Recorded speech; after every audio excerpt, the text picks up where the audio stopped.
Hi there, everybody. Hey, I just wanted to congratulate everyone in the United States. Congratulations. It's April the 2nd, 2010. You made it. And statistically speaking, if you have a job, you go to work and work your 40 every week, hopefully get some overtime so you can get a six-pack on the weekend. Or if you own a small business, statistically speaking, you work from January the 1st up until about April the 1st or April the 15th, interestingly enough. And all of that money that you work for pays your federal income tax. So from now on, from today forward, roughly the next 2 weeks forward, now you can go to work for the state that you live in. And that, roughly, statistically speaking, is going to take you about another month to get them paid off. And then that's 5 months. And then the next month, you're going to go to work for your all your insurance, your car payments, the things you buy, your sales tax, the tax that you pay on the gasoline that you buy, your property taxes, your registrations, your fees and fines. You've got any tickets, anything. So that's about another month. And then, hopefully then you'll be able to, make your house payment, pay your rent, pay your property taxes, all that good stuff. So I just want to congratulate you. Congratulations. You made it this far. And now the next month, now you're working for the state that you live in. So just keep working hard and struggling. And hopefully, now the bankers are doing very well, and they appreciate what you've done for them. But you know what's interesting? Back when there was like actual slavery in this country or in the world, they figured that the slave masters or the slave owners would only really net only about 10% profit off of their slaves, because they had to feed the slaves, they had to house the slaves, they had to guard the slaves, they had to take care of their health. And the slaves got sick, and there was downtime and growing the crops and picking the crops. There was really they only netted about 10% interest or 10% profit. So that what they did is they figured a much better way to do that. Now, in other videos, I've gone back and I've talked to you about how the United States of America got started. Of course, we were in the war with Great Britain, or the British, fighting for our freedom, our liberty, and apparently we won. But the troops really didn't even leave until like 18-something. So, who knows what a bunch of crock of shit that is. But the funny thing is that we owed all these debts for all the money we borrowed to win this war, and to like the French or somebody, or the Rothschilds, I don't know. And so they went to the King of England, or they went to the States, and they said, will you help us pay this debt? And I guess they said no. So that wasn't going to work, so we had to pay these debts to be a good country. So they went back to the King of England and said, hey, will you help us pay these people off? And the king said, yeah, what do you have as collateral?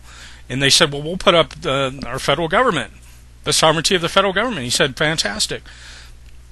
So they just sold the whole fucking thing they just fought for back to the king so they could pay the debts. And then they set up, and I'm being very vague about this, but I'm going to give you the gist of it.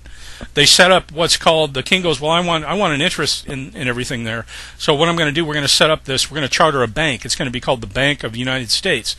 And look at the Bank of the United States, because it was a privately owned corporation, where only 25%, I think, of the corporation was actually sold to Americans, and the rest was all offshore. And so the charter for that bank was for 20 years. After the 20 years was up, Congress didn't reenact it.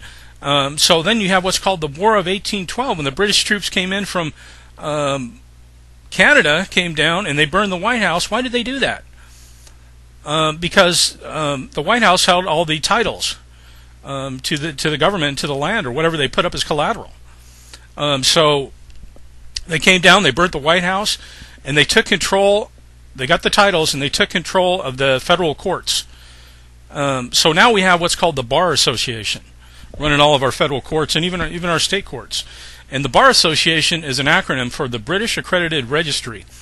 This is a society of the English Crown, and their main job is to basically be the overseers of the bankruptcies, and to get as much money out of you and me, the sheep or the cattle, as possible. So no matter how hard you try and you want to go in, they're foreclosing on your house or whatever.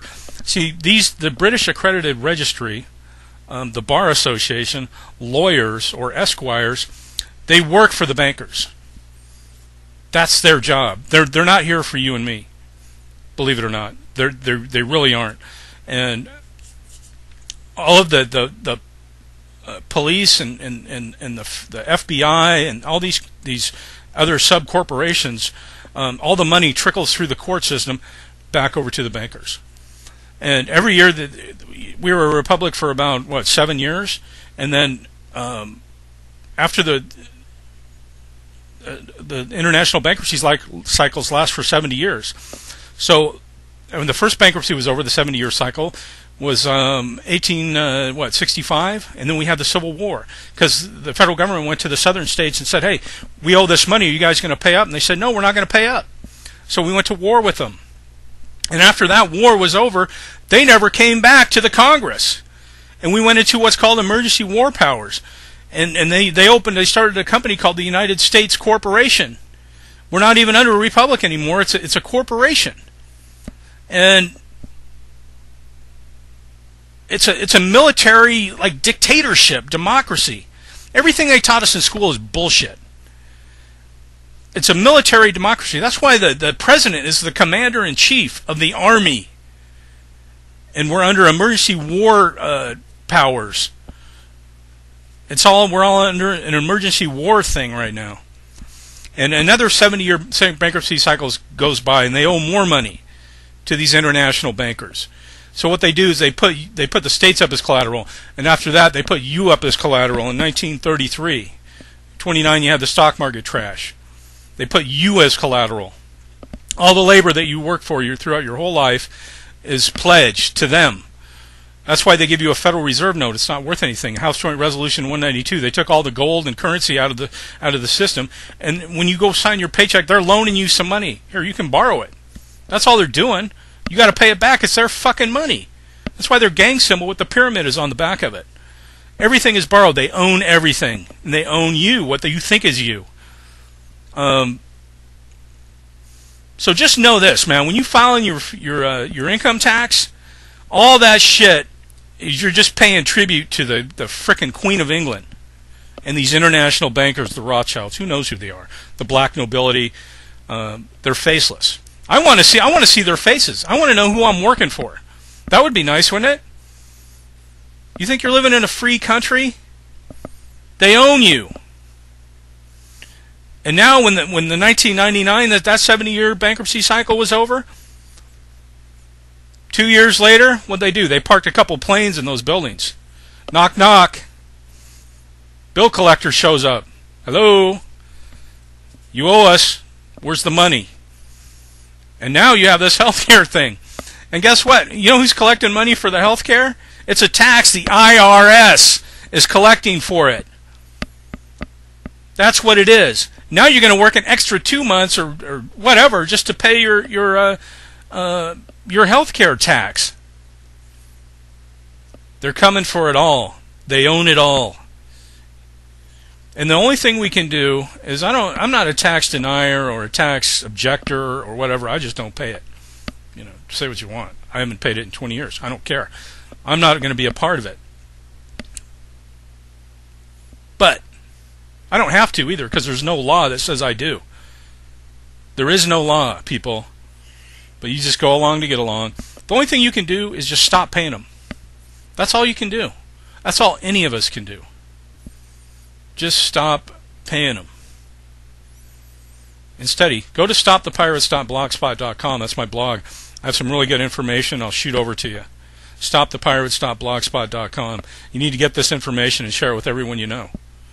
Really. This country has been hijacked by criminal offshore bankers. Period. Period. Go to www.stopthepirates.blogspot.com. And congratulations on making it to April to pay the bankers. They appreciate it.